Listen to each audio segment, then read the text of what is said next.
Some stories from America's past were buried for a reason. In the shadows of the post-Civil War South, practices too horrific for history books continued in secret. Not all chains were visible. Not all ownership was recorded. Damaged merchandise should be marked accordingly, they said. No returns, no complaints. But one man who had known the weight of those chains refused to let another soul bear such a mark. What you're about to witness happened in Tennessee, 1871. Her story of unspeakable cruelty and unexpected redemption. Stay until the end to discover how this single act of defiance changed the course of justice in the American frontier, and why certain powerful families tried to erase it from our history books. If this is your first time here, I'm sharing untold stories of black heroes from America's past on the Black Rancher channel. Hit subscribe now and ring that bell so you never miss these powerful tales that deserve to be told. Now let's dive into Chapter 1 of a story that will change how you see the American frontier forever. Memphis, Tennessee, spring 1871. Solomon Carter rode into Memphis on a chestnut stallion that had cost him 3 years of savings. At 36, he carried himself with quiet dignity, broad-shouldered and strong from years of hard labor, his face weathered by sun and experience.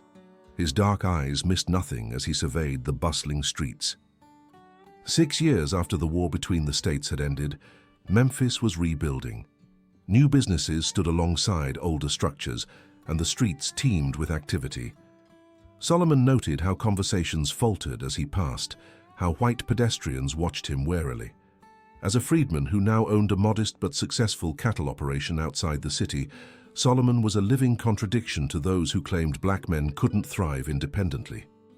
The 200 acres of rolling Tennessee hills he called Sunrise Ranch represented everything he had worked for since gaining his freedom. He dismounted outside the First Memphis Bank, tying his horse securely. Today's business was important, finalizing payment on 50 acres adjoining his property. Land ownership was the true measure of freedom, something Solomon understood better than most. Carter, the bank manager, Mr. Wilkins, acknowledged stiffly when Solomon entered. "Your appointment was for 9 o'clock. "It's 5 minutes past, Mr. Wilkins," Solomon replied evenly. "I apologize for the delay." Wilkins sniffed but gestured toward his office.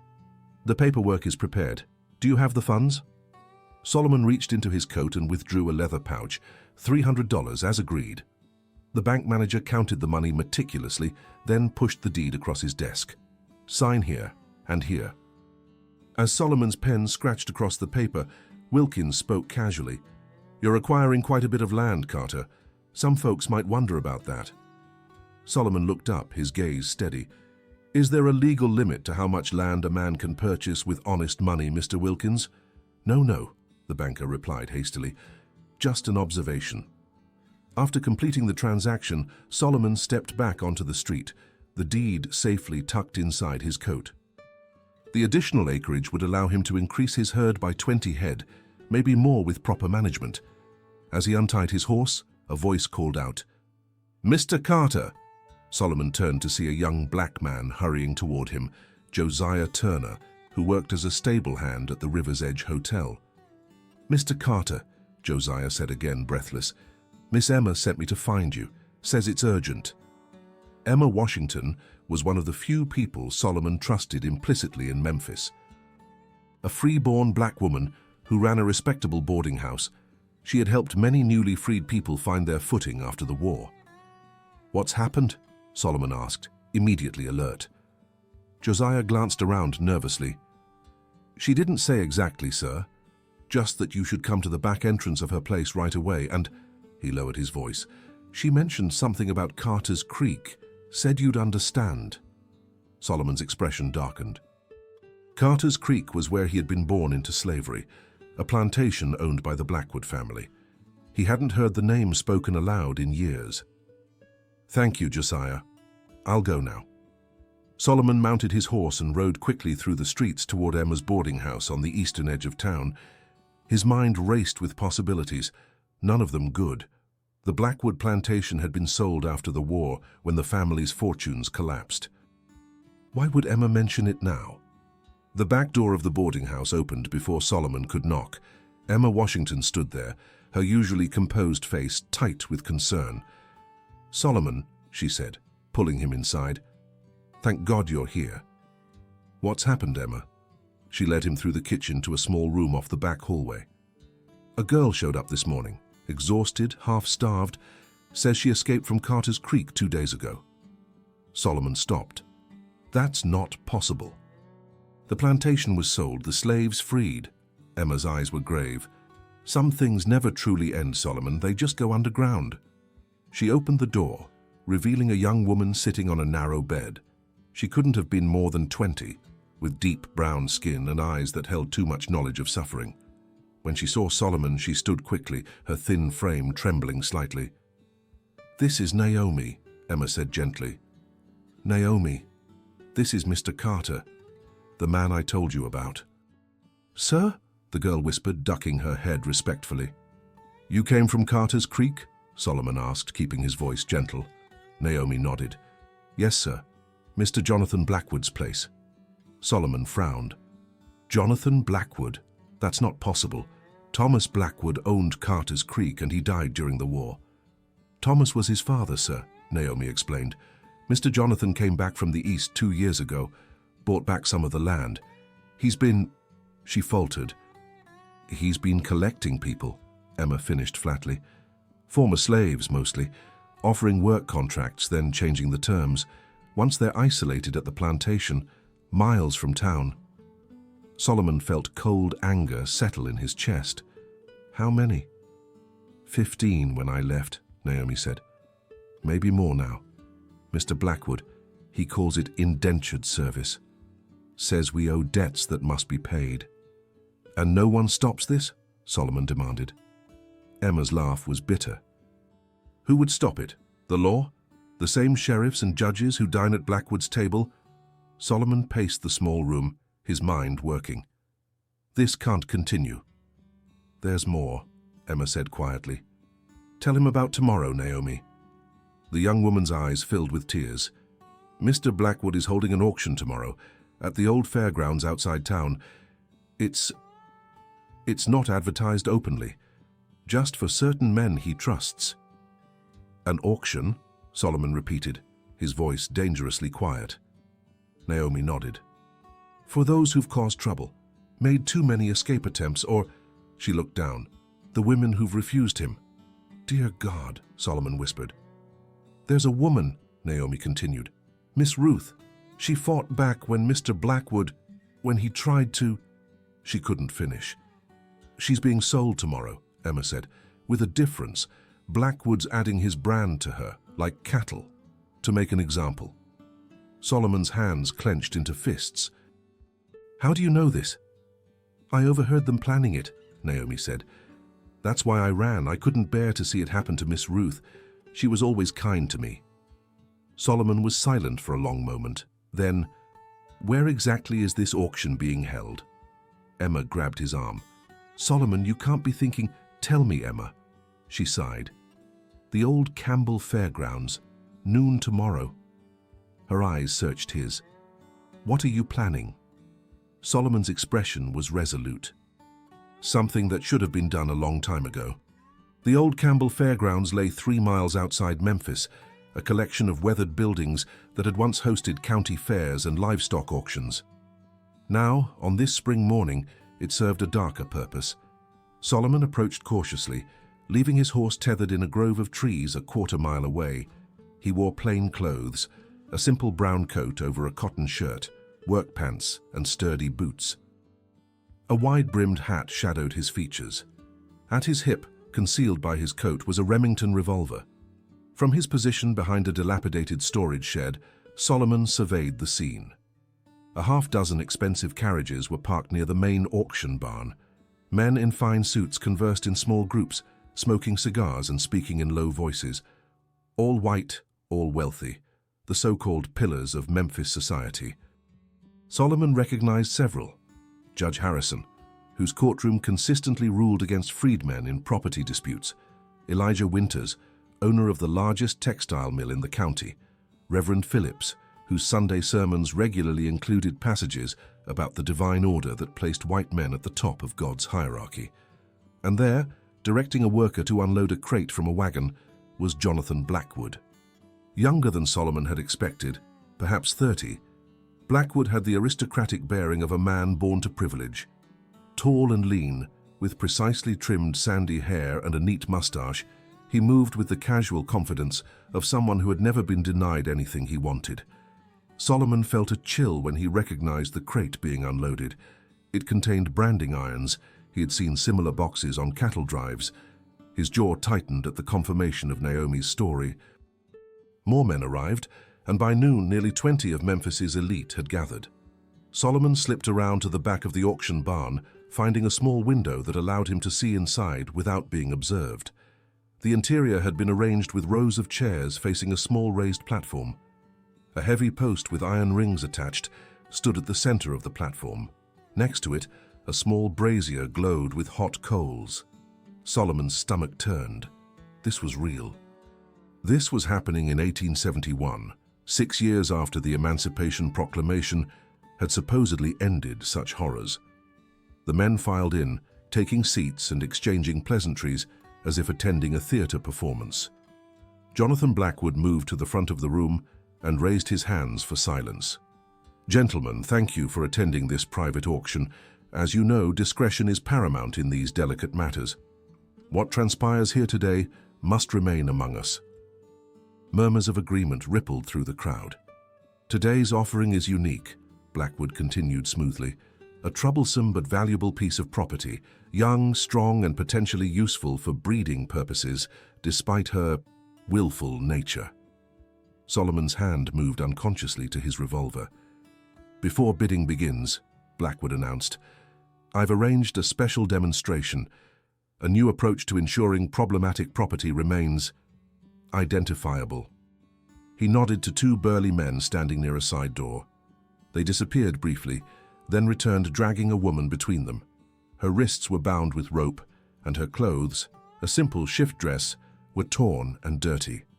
A cloth sack covered her head, concealing her identity.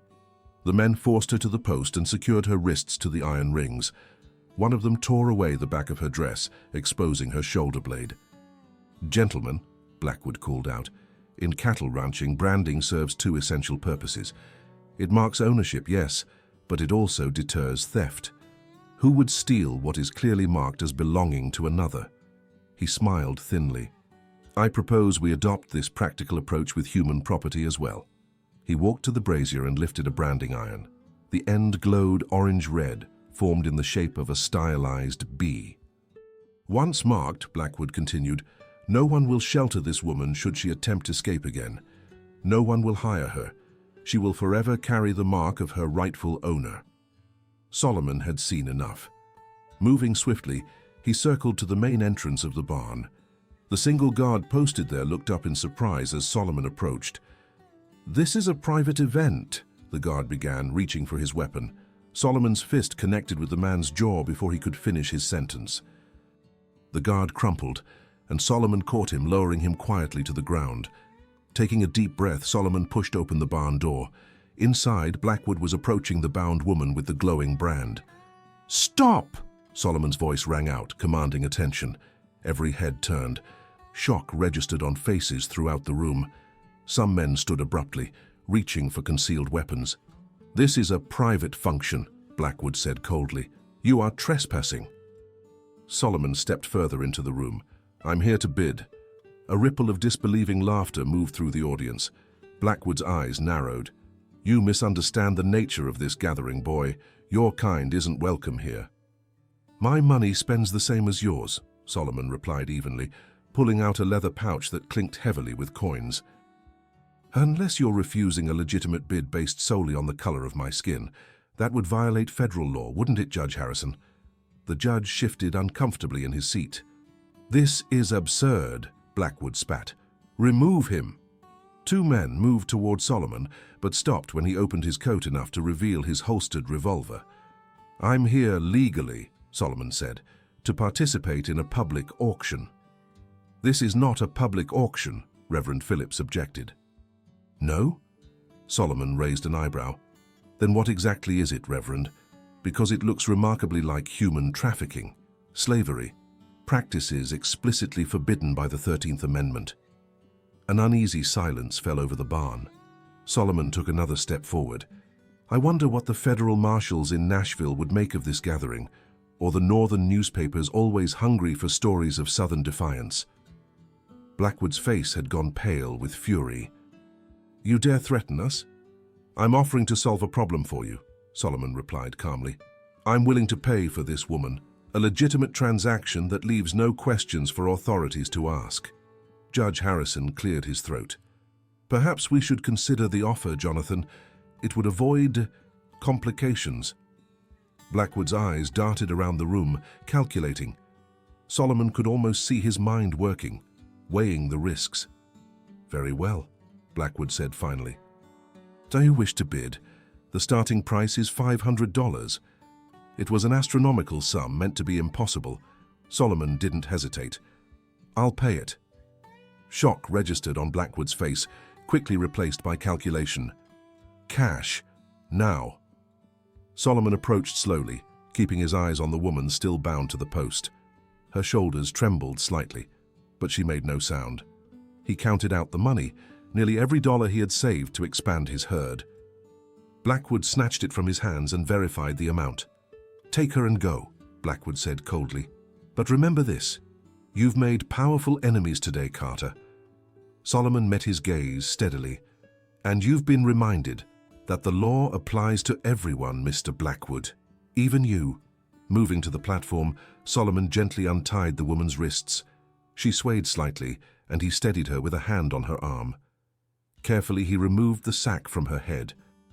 Her face was bruised, one eye swollen nearly shut, but her remaining eye blazed with a fierce intelligence and dignity that captivity hadn't broken. She looked to be in her late 20s, with deep brown skin and close-cropped hair. Can you walk? Solomon asked quietly.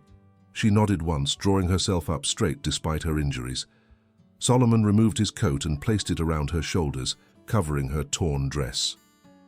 Then, keeping a protective arm near but not touching her, he guided her toward the door. This isn't over, Carter, Blackwood called after them. Solomon paused at the threshold.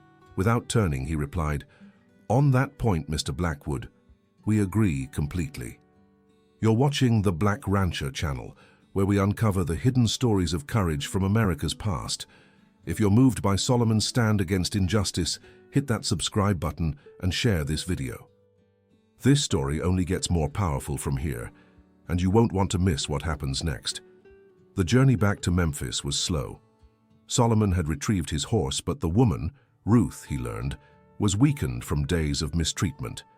They walked, Solomon leading the horse and staying vigilant for any pursuit. Where are you taking me? Ruth asked finally, her voice hoarse but strong. Emma Washington's boarding house, Solomon replied. It's safe there. She can tend to your injuries. Ruth stopped abruptly. Why did you do this? Buy me like property? Solomon met her gaze steadily. I didn't buy you. I paid them to release you. There's a difference.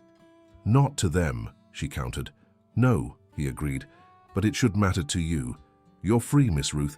That money bought nothing but your release from illegal detention. She studied him, her unswollen eyes sharp with intelligence. You're Solomon Carter, the rancher. He nodded, surprised. Naomi made it to you, Ruth said, relief evident in her voice. She found Emma who contacted me, Solomon explained. Naomi's safe. Ruth closed her eyes briefly.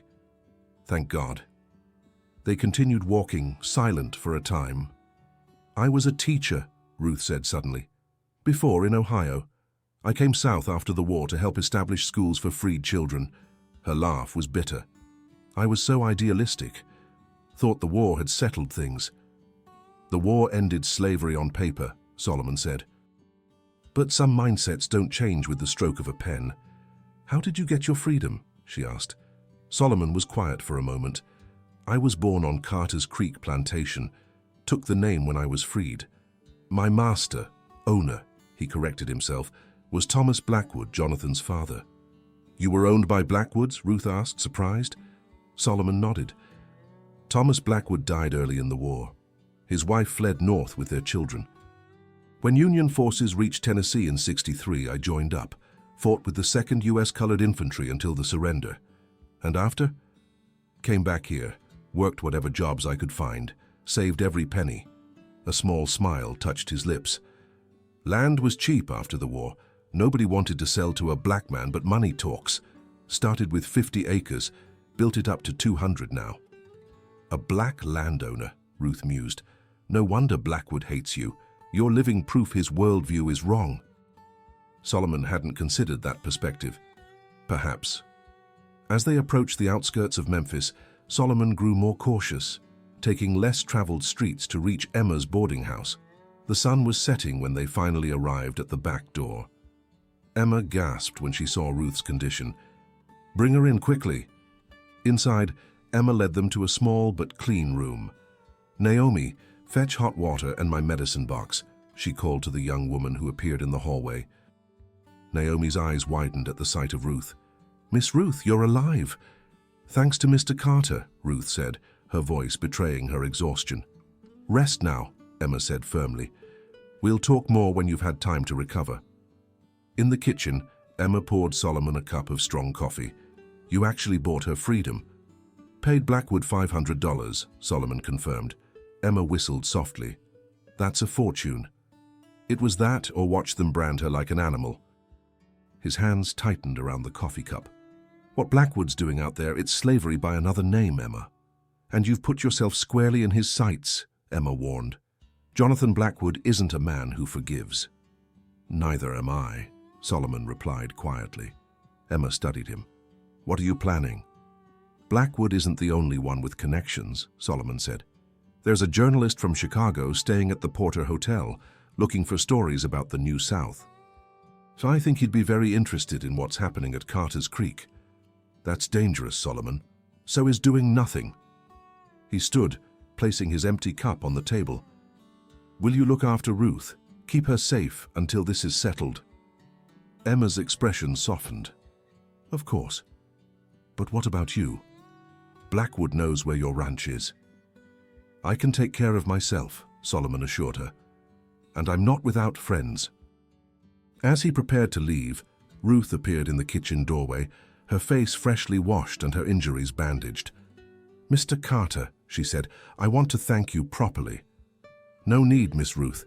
Any decent person would have done the same." She shook her head. "We both know that's not true." Her good eye held his gaze.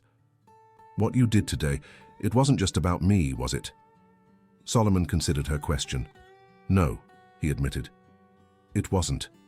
You're going after Blackwood," she stated. "Not a question." "I'm going to ensure the law is upheld," Solomon corrected. "For everyone." Ruth straightened, her dignity intact despite her injuries.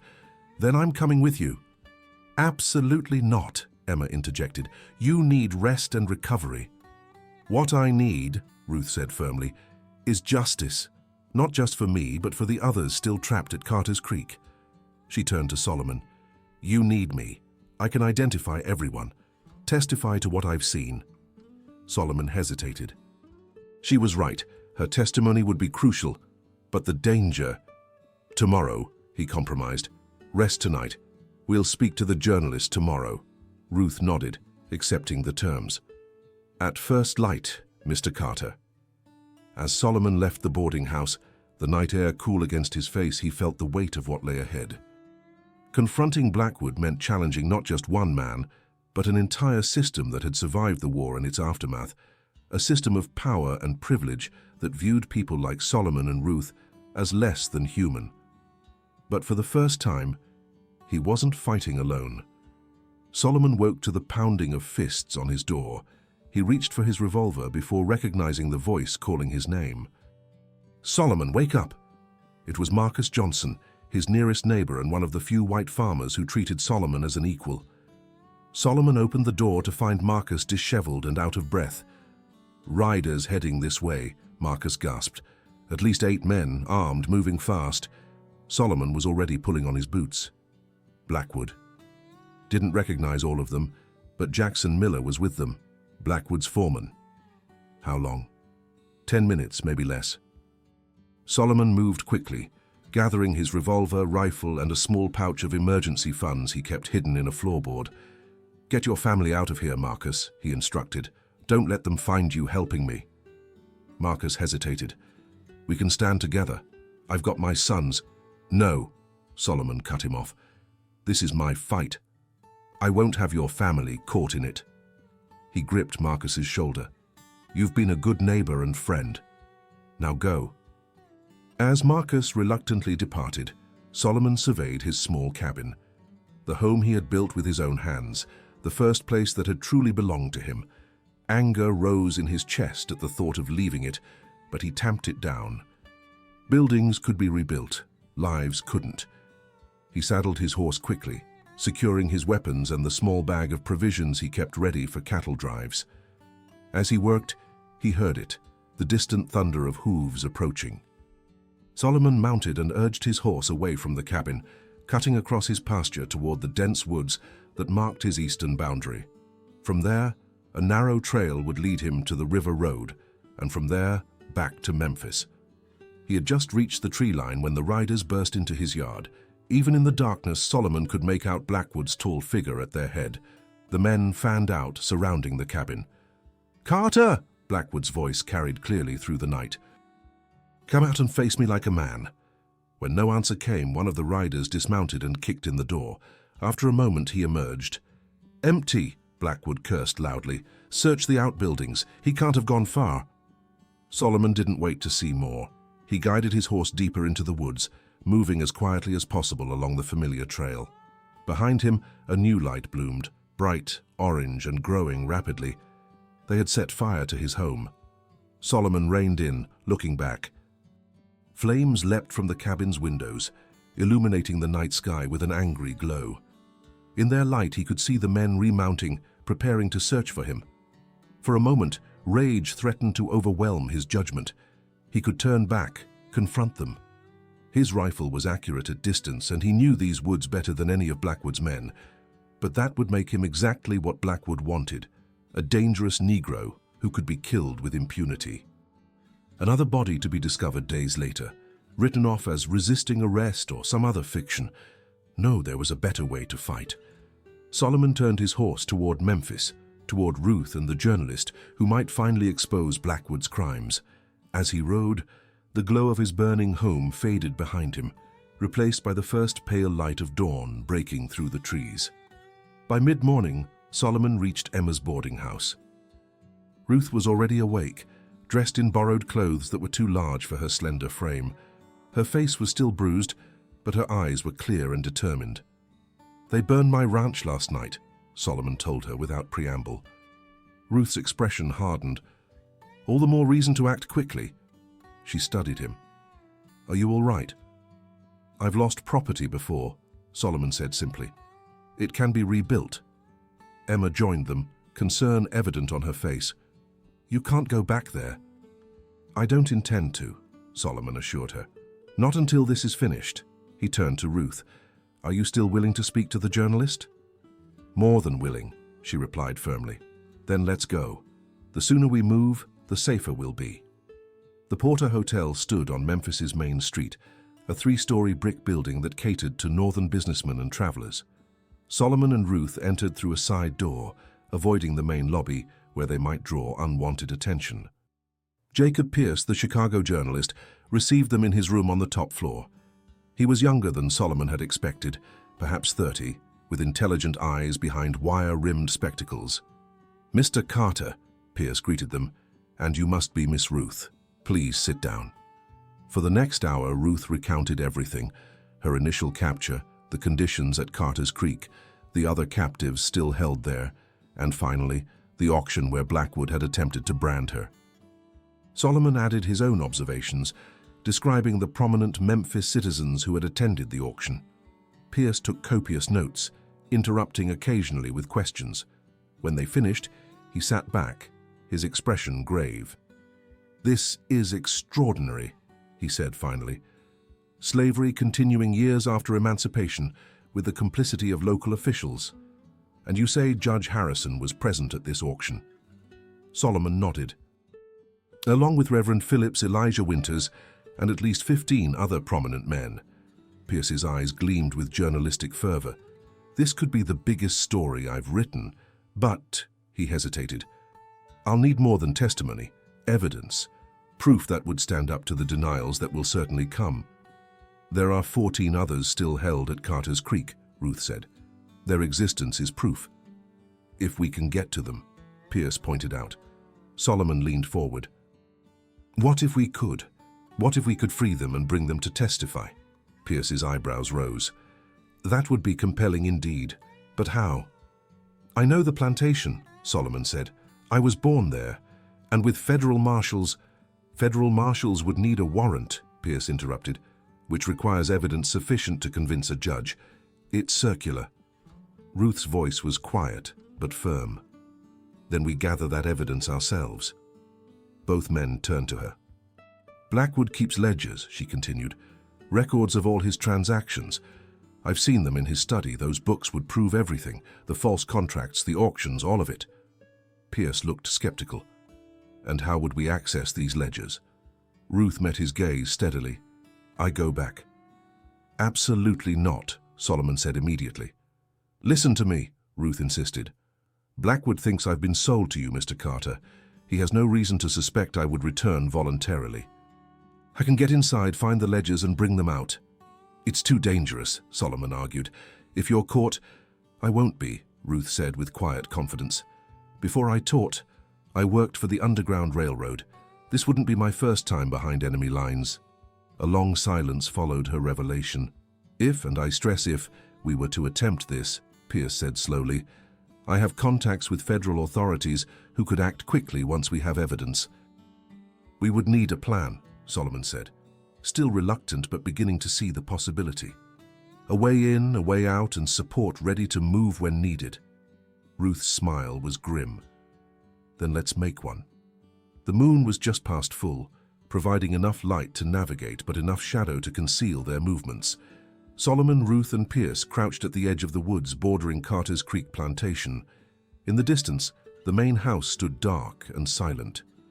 Remember the plan, Solomon whispered. In and out in 20 minutes. If anything goes wrong, we meet back at the creek crossing. Ruth nodded, adjusting the simple dress and headscarf she wore, the disguise of a house servant that might allow her to move about the property without immediate suspicion. The marshals are in position 5 miles south, Pierce confirmed. 1 telegraph from town, and they'll move in.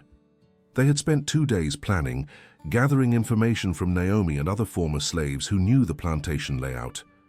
Solomon had sent Marcus Johnson to contact the federal marshals camped outside Memphis, who had agreed to stand ready once evidence was secured. Be careful, Solomon told Ruth, unable to keep the concern from his voice. Her hand briefly touched his. I will. She slipped away into the darkness, moving with surprising stealth toward the servants' entrance at the rear of the main house. Solomon and Pierce settled in to wait, each counting the minutes in tense silence. Inside the house, Ruth moved cautiously through the darkened kitchen and up the narrow back stairs. She knew Blackwood's study was on the 2nd floor, at the end of the main hallway. At this hour, he should be asleep in the master bedroom on the opposite side of the house. The study door was locked, but Ruth had come prepared. From her pocket, she withdrew a slender metal pick Naomi had fashioned from a hairpin. It took agonizing seconds, but finally, the lock clicked open. Once inside, Ruth closed the door silently behind her and waited, allowing her eyes to adjust to the deeper darkness. Slowly, the room's features emerged. A large desk by the window, bookshelves along one wall, a cabinet that likely held liquor. Moving to the desk, Ruth began her search. The top drawers contained only ordinary correspondence and business papers, but in the bottom drawer, secured with another lock that yielded to her pick, she found what she sought, 3 leather-bound ledgers. Opening the first one confirmed her suspicions. Neatly recorded in Blackwood's precise handwriting were names, dates, and amounts, a meticulous accounting of human beings bought, sold, and traded as property. Ruth slipped the books into the cloth sack she had brought and secured it under her dress. She had just closed the drawer when a floorboard creaked in the hallway outside. Freezing in place, Ruth watched the doorknob slowly turn. When the door opened, Jonathan Blackwood stood silhouetted against the dim light from the hallway, a revolver in his hand. "I thought I heard something," he said coldly. "How disappointing to find it's just a thief in the night." Ruth remained still, calculating her options. The window behind the desk was her only possible escape route, but Blackwood blocked the path to the door. "Step into the light," Blackwood commanded, raising his gun. Ruth moved forward slowly, keeping her hands visible. Recognition dawned in Blackwood's eyes, followed by rage. "You!" he hissed. "The schoolteacher. Carter's woman." "I belong to no one," Ruth replied, her voice steady despite her racing heart. Blackwood's laugh was harsh. "We'll see about that. I'm going to finish what we started at the auction." His eyes narrowed. "Where is Carter? Is he here too?" "I came alone," Ruth lied. "Somehow I doubt that." Blackwood moved further into the room, keeping the gun trained on her. "What were you looking for in my study?" Ruth felt the weight of the ledgers against her body, hidden beneath her dress. "Nothing. I got lost trying to find a way out." "Liar!" Blackwood's face twisted with contempt. "You'll tell me everything before I'm done with you." He gestured with the gun. "Move slowly. We're going to the cellar where we can have a proper conversation." Ruth knew what awaited her in that cellar, the same treatment the other captives had endured. If she went down there, she might never come out again. "Now!" Blackwood barked when she hesitated. Outside, Solomon checked his pocket watch for the 5th time. 22 minutes, he whispered to Pierce. "Something's wrong." Just as he spoke, a light appeared in an upstairs window, the study where Ruth should have been searching. "There's someone in there," Pierce said, tensing. Solomon squinted at the window. 2 figures moved across it, one clearly Ruth, the other a taller form holding something in his hand. "Blackwood," Solomon breathed. "He's caught her." Without hesitation, Solomon rose. "Stay here," he instructed Pierce. "If I'm not back with Ruth in 10 minutes, ride for the marshals." "You can't go in there alone," Pierce protested. "I don't intend to." Solomon's eyes were fixed on the house. "But I know this place better than anyone. There are ways in that Blackwood has forgotten." Moving swiftly through the darkness, Solomon approached the house from the east side, where an ancient oak tree grew close to the building. As a boy, he had climbed that tree countless times to reach a small balcony outside what had been the sewing room, now likely Blackwood's study, based on the light he had seen. The climb was harder than he remembered, but Solomon's strong arms pulled him up through the branches until he reached the level of the balcony. Through the window, he could see Ruth and Blackwood, the latter gesturing with a gun toward the door. Solomon eased onto the balcony, keeping to the shadows. The French doors leading inside were locked, but the wood around the lock was old and weathered. With a powerful shoulder thrust, Solomon broke through. Blackwood whirled at the sound, firing wildly. The shot went wide, embedding itself in the bookcase. Before he could fire again, Solomon charged, tackling him to the floor. The gun skittered across the hardwood, out of reach. "Run, Ruth!" Solomon shouted as he grappled with Blackwood. But Ruth didn't run. Instead, she dashed to retrieve the fallen revolver, training it on Blackwood with steady hands. "Enough," she commanded. "It's over, Blackwood." Solomon pinned the struggling man, whose face was contorted with rage and disbelief. "You'll hang for this," Blackwood spat. "Breaking into my home, assaulting me." "I think not," Ruth interrupted, reaching beneath her dress to withdraw the ledgers. "These tell a different story. Your story, Mr. Blackwood. Every transaction, every illegal detention, every auction, all recorded in your own hand." For the first time, fear flickered across Blackwood's face. "The authorities will never believe you over me," he said, but his voice lacked conviction. "They might believe federal marshals," Solomon replied, "who are currently waiting for our signal to raid this plantation and free the people you've been holding illegally." Blackwood went very still. "You're bluffing." "Am I?" Solomon's grip tightened. "Shall we wait and see?" A commotion from downstairs interrupted them, shouts and the sound of running feet. "Mr. Blackwood!" a man's voice called urgently. "Riders approaching! Looks like lawmen!" Pierce had sent for the marshals after all. "Seems our timetable has been moved up," Solomon observed grimly. He hauled Blackwood to his feet, keeping a firm grip on the man's arm. Ruth kept the revolver trained on him as they moved toward the door. "You've lost, Blackwood," Solomon said quietly. The world you're trying to preserve is gone. It's time you accepted that. The next hours passed in a blur of activity. Federal marshals swarmed the plantation, freeing 14 men and women from various outbuildings and the dreaded cellar. Blackwood and his foreman were arrested, the ledgers providing irrefutable evidence of their crimes. By dawn, the freed captives had been gathered in the main yard, receiving medical attention and food.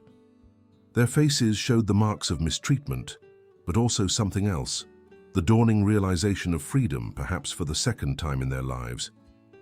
Pierce moved among them, recording their stories with respectful attention. "This will make headlines across the country," he told Solomon. "Not just in Chicago, but New York, Boston, Washington." "Will it change anything?" Solomon wondered, watching as Ruth helped an elderly woman drink from a cup of water. "It already has," Pierce replied, gesturing to the freed captives. "For them. And it will for others too when people learn what's been happening here." The lead marshal, a gruff man named Daniels, approached them. "We've secured the prisoners for transport to federal custody in Nashville. They'll stand trial there, away from local influence." "And the others?" Solomon asked, referring to the Memphis citizens who had attended the auction. "We have their names from your testimonies and Blackwood's records," Daniels assured him. "They'll be summoned to account for their involvement." Ruth joined them, her face showing exhaustion but also fierce satisfaction. "The women tell me there are others, at least 3 more operations like this one within 50 miles. Different names, same practices." Daniels nodded grimly. "We'll investigate each one. This may be bigger than we thought." As the sun rose fully, bathing the plantation in golden light, Solomon found himself standing before the main house, the house where he had been born into bondage nearly 4 decades earlier. The irony wasn't lost on him. He had returned as a free man to ensure others would know that same freedom. "What will you do now?" Ruth asked, coming to stand beside him. Solomon considered the question. "Rebuild. My land is still there, even if the house isn't." He glanced at her. "What about you?" "Continue teaching," she said without hesitation. "That's why I came south in the first place. These children need education if they're to truly be free." Solomon nodded, understanding. Freedom required more than just the absence of chains. It needed opportunity, knowledge, the ability to build a future of one's own choosing. "Perhaps," he said carefully, "you might consider establishing your school near Sunrise Ranch. I hear the owner is looking to rebuild, expand." There would be land for a schoolhouse. Ruth's eyes met his, a smile touching her lips. "I might consider that, Mr. Carter, provided the terms are agreeable." "Equal partnership," Solomon offered. "In all things." Her smile widened. "Those terms sound very agreeable indeed." 1 month later, Solomon stood on a hilltop overlooking his land. The new house was taking shape, larger than before, with a separate building nearby that would serve as a schoolhouse come fall. Several of the people freed from Carter's Creek had accepted his offer of paid work, helping with construction and tending to the growing herd of cattle. Ruth emerged from the partially completed house, shading her eyes against the afternoon sun as she looked for him. When she spotted him on the hill, she waved, and Solomon raised his hand in return. The newspapers had indeed carried the story far and wide. "Slavery by another name exposed in Tennessee," the headlines had proclaimed. Federal investigations had uncovered 3 more operations similar to Blackwood's, resulting in additional arrests and more people freed. Jonathan Blackwood now awaited trial in Nashville, along with several of Memphis's formerly respected citizens. Judge Harrison had resigned in disgrace. Reverend Phillips's congregation had asked him to step down. It wasn't justice for everything, for centuries of bondage, for the scars both visible and invisible that Solomon and countless others carried. But it was a beginning, a step toward the America that had been promised but not yet delivered. As Ruth climbed the hill to join him, Solomon reflected on the brand that Blackwood had intended to mark her with, a symbol of ownership, of one person's power over another. Instead, they were building something different, a partnership of equals, founded on mutual respect and shared purpose. A small example of what might be possible, if only people could see beyond the artificial boundaries of race and circumstance. "What are you thinking about so seriously?" Ruth asked as she reached him.